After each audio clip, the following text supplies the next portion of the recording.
Eh ben, c'est moi.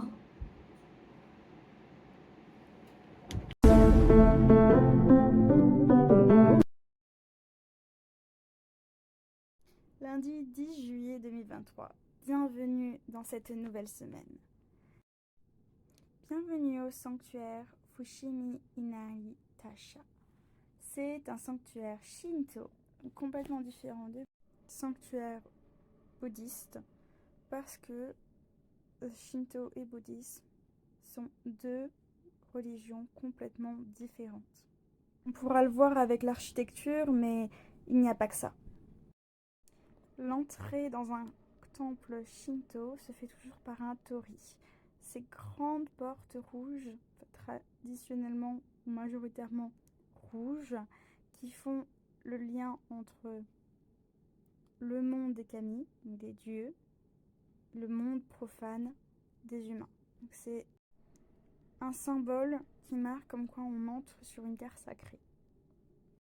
Chaque sanctuaire shinto est le lieu d'un kami.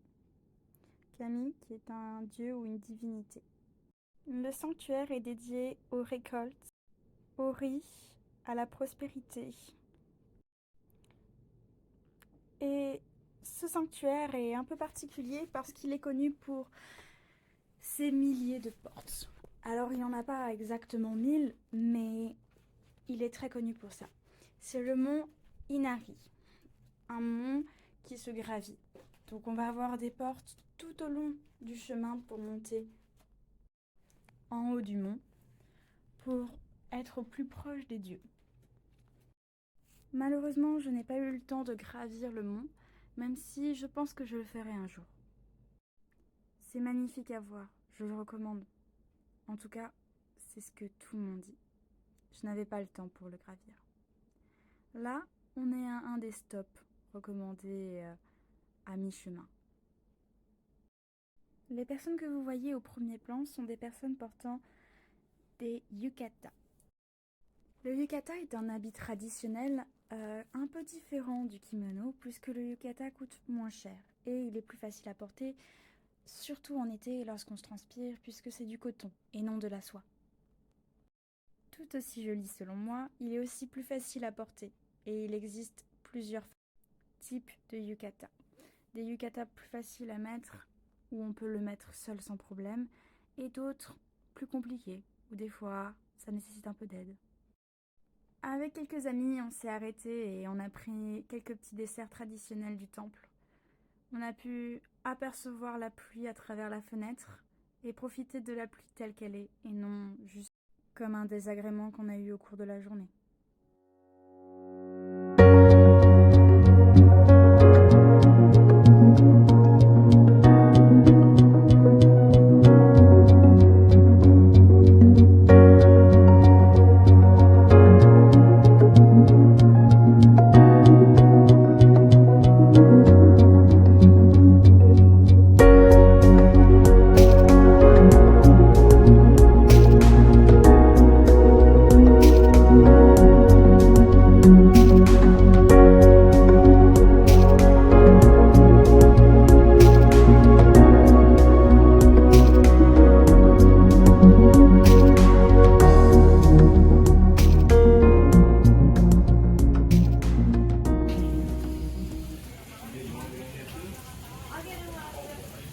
Now we're gonna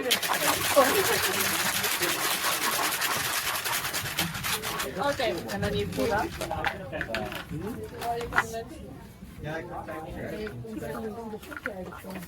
네, 고지. Yeah. Oh, wait, that's the same. What did you get? No, it doesn't come out. Where's the number? I didn't get a number. No, it should be One. right there. Oh, one. One. One. So, good. Also got 15. Mon numéro 15 était en fait une moyenne fortune. Pas une très bonne, mais suffisante pour la conserver. J'ai continué par un porte-bonheur qui me permet, parce que j'ai mis dessus les mots voyage safe, d'avoir un voyage sans problème. On a participé à une petite loterie pour des peluches, mais on s'en foutait de la peluche. Tout ce qu'on voulait, c'était lui voulait un renard et moi, je voulais un Shiba. Donc, la taille importait peu. C'est la première fois où j'ai remarqué qu'Hello Kitty avait vraiment une grande influence ici. Ça, c'est du Wagyu. De la viande, quoi. Mais de bonne qualité. Ça, c'était du bœuf de Kobe. Franchement, je suis pas sûre que ça valait le coup.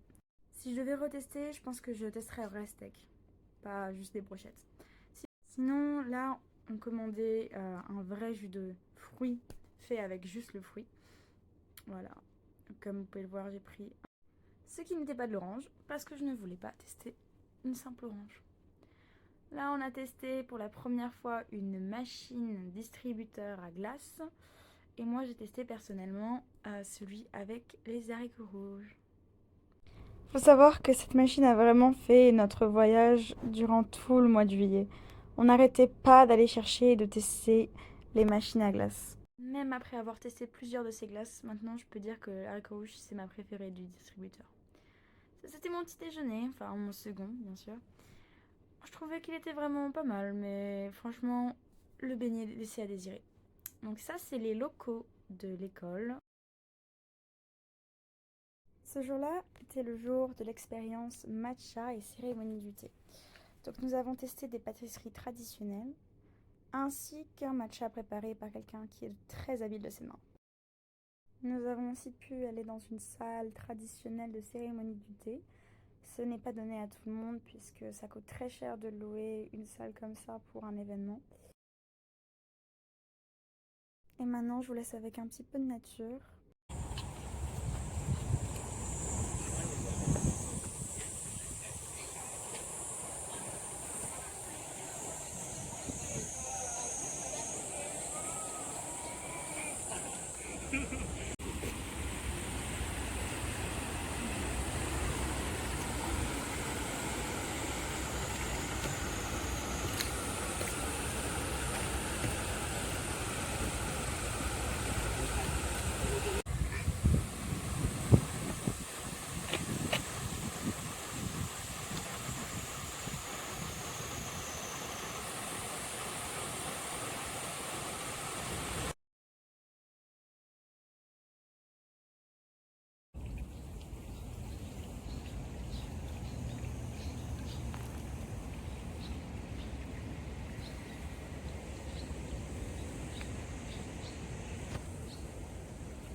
La boisson que vous allez voir apparaître est ma préférée du Japon. En tout cas des distributeurs. Nous avons décidé le soir même de partir à la conquête du monde. Enfin, sur un coup de tête, on est allé dans la campagne japonaise, direction un ferry, pour aller dans une île aux chats. Mais bon, je vous le dis tout de suite, vous ne verrez aucun chat, puisque on avait prévu qu'il y avait au moins 2 ferries pour y aller et 1 pour revenir, mais aucun ferry à l'horizon. On suppose que c'est parce qu'il y avait des alertes de pluie, d'orage, etc. Et que sur le retour, on a marché pendant au moins 8 km, ça c'est sûr, sous le tonnerre. Il n'y avait pas de pluie, mais le tonnerre grondait partout. En tout cas, c'était une très belle aventure. On a appris beaucoup les uns des autres. On a beaucoup parlé de mythes et de légendes et de la culture japonaise, ainsi que quelques histoires d'horreur. Franchement, ça valait le coup de rater le ferry.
Pour la calligraphie, je me suis exercée sur le kanji sakura de la fleur ainsi que celui du samouraï qu'on peut voir maintenant.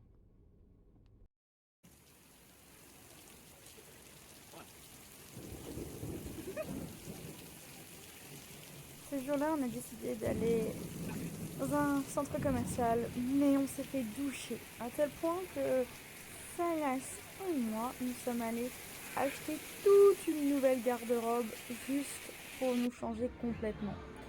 On est allé jouer à des jeux juste après et franchement, ce jeu est juste incroyable. Je l'avais déjà testé, mais à 2, c'est trop bien. Si jamais, ça c'est Attica.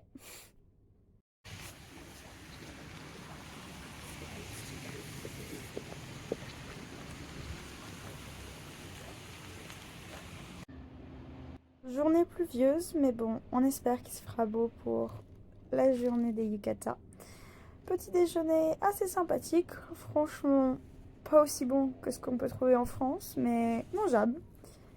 Mon petit bento, c'était mon premier bento au Japon. Et là, c'était quelques petits jeux traditionnels. No, I can't spin that.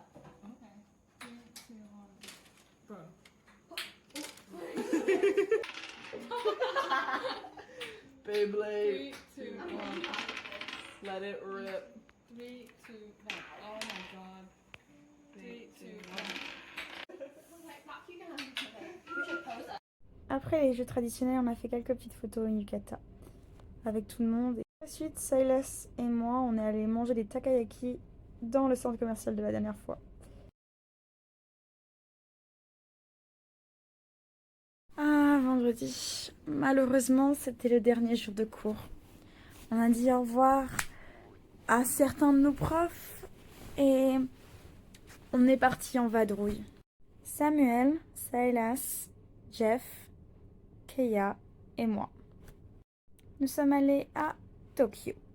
On a décidé de prendre un repas tous ensemble dans un restaurant assez chic. Certains ont pris du bœuf de Kobe, d'autres du wagyu. Moi, j'ai pris un double tour. Et il y a même Silas qui a pris un French toast. steak or something? Je comprends toujours pas comment il a fait pour faire ça au déjeuner, alors que c'est un petit déjeuner. Mais bon, chacun son choix. Après ça, on a fait quelques boutiques dans la gare de Tokyo et nous sommes allés au Pokémon Store. Obligé. Nous sommes rentrés par la suite et on est passé au McDo goûter le Shaka Shaka Chicken. C'est un poulet que tu mets dans un sachet avec des épices et tu secoues. Shaka Shaka. Voilà. Avec cette petite démonstration, maintenant je me rappelle encore de ce goût. Franchement, je peux vous dire que c'est vraiment très bon. Peut-être un peu trop d'additifs dedans et peut-être que c'est vraiment l'absolu malbouffe qui est possible à trouver au Japon. Mais bon, ça en valait le coup. Je dis pareil pour les frites qui sont aussi à secouer. Elles sont aussi très bonnes, même si l'odeur, je m'en rappelle encore. Le plus beau Starbucks du monde. C'est un Starbucks qui est dans une maison vieille de plus de 150 ans. Une maison typiquement japonaise. Avec certaines places sur des tatamis. Il faut venir vraiment tôt pour avoir les places, mais bon. On n'était pas assez tôt. Ce jour-là, on avait un plan très chargé pour la journée. On a décidé d'aller à un temple qui nous a permis d'avoir un magnifique panorama de la ville, mais aussi pour les garçons d'acheter des bokken. Si jamais les bokken, c'est le katana mais en bois. Même si on n'a pas réussi à faire tout ce programme, on a pu faire la majorité. Et franchement, c'est très bien magnifique.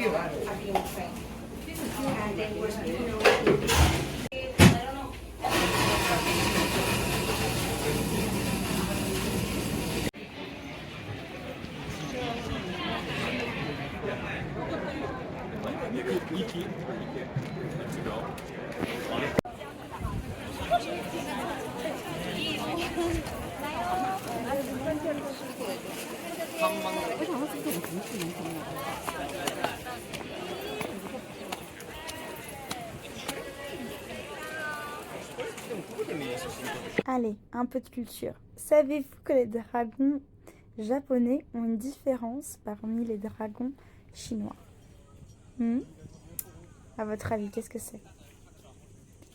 Les dragons japonais n'ont seulement que 3 doigts, alors qu'un dragon chinois en a 4 ou 5. À côté du temple, il y avait un petit jardin avec une rivière et nous avons vraiment eu un coup de chance. On a vu 2 carpe koi se tourner autour et ça 2 fois. On a mangé dans un magnifique restaurant de gyoza et nous avons pu passer dans une petite boutique Disney à mon plus grand plaisir. Même si les garçons m'ont pressé pour acheter quelque chose et qu'on dégarpisse pour pouvoir continuer notre voyage. Après une petite pause boisson rafraîchissante, nous sommes allés tester l'expérience Samouraï Ninja. Après une visite du musée Samouraï avec l'expérience et la aisance d'orateurs, de très bons comédiens, vous pouvez tester l'activité Shuriken.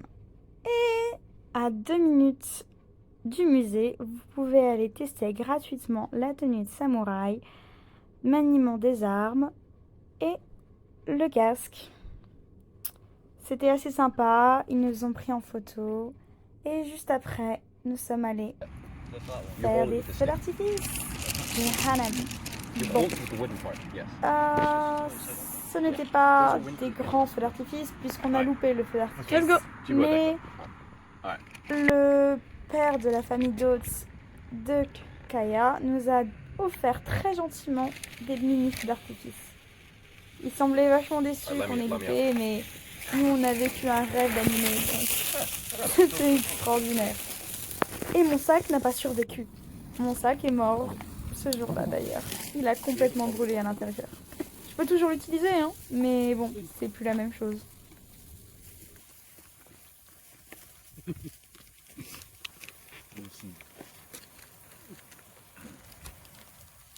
Yo, good. You want to give that? That's up. Oh, the way. No, not the other way.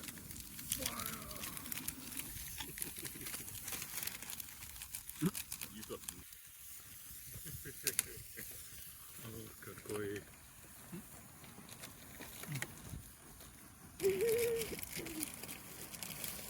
Don't mind.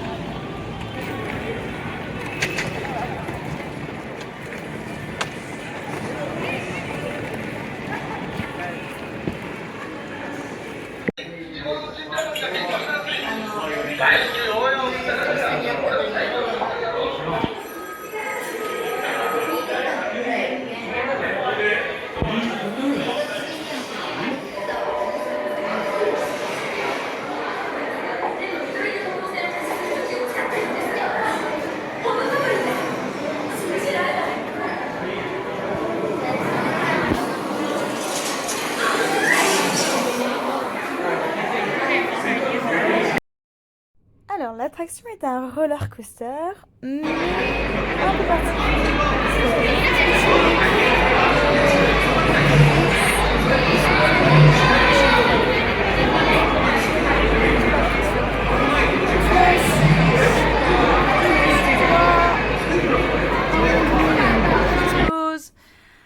Beaucoup de choses.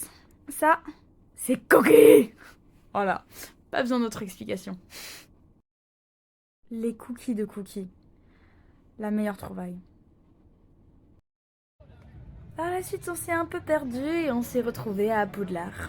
Eh oui, il y a Poudlard là-bas. On a pu tester du coup la bière au beurre. Pour ma part, j'avais déjà testé une bière au beurre faite par une de mes meilleures amies. Du coup, j'ai décidé de la prendre gelée. Franchement, je trouvais ça bien meilleur. Si c'est à tester, je conseillerais plus facilement du coup la bière au beurre gelée plutôt que celle qui est classique. La bière au beurre gelée est un peu moins sucrée, ce qui fait que ça passe un peu mieux. N'oubliez surtout pas de remuer. Ils le disent, mais ils le disent en japonais.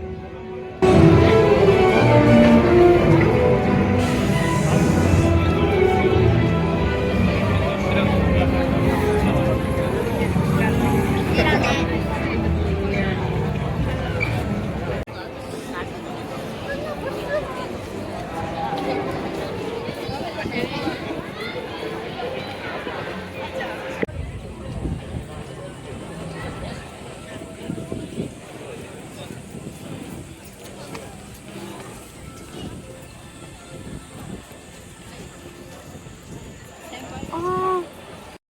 Après Poudlard, Silas et moi, on a récupéré Kaya qui était perdue dans le parc et nous sommes allés manger dans le restaurant One Piece. Si vous vous demandez pourquoi One Piece est mélangé à Jurassic Park, c'est totalement normal. En fait, les deux attractions sont juste côte à côte. Donc, ils ont fait un mix entre les deux restaurants, même si il n'y a qu'un seul menu et le menu, c'est One Piece. Yep.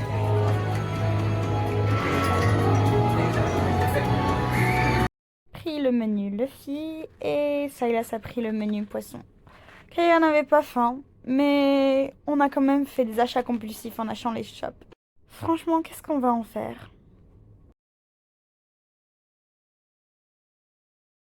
Étant donné qu'on n'avait plus beaucoup de temps avant qu'on soit dans l'obligation de partir, parce que le parc est quand même à Osaka et c'était vachement loin de nos familles d'accueil, nous avons décidé de faire des attractions à eau. Il faisait si chaud qu'on ne pensait qu'à ça. On a même fait un roller coaster pour nous sécher juste après. Juste avant de partir, on a fait un petit tour du côté des mignons pour voir la beauté des choses. Oh. On a acheté pas mal de goodies. Franchement, peut-être trop.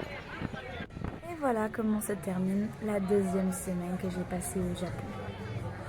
Je vous fais plein de bisous et à la prochaine.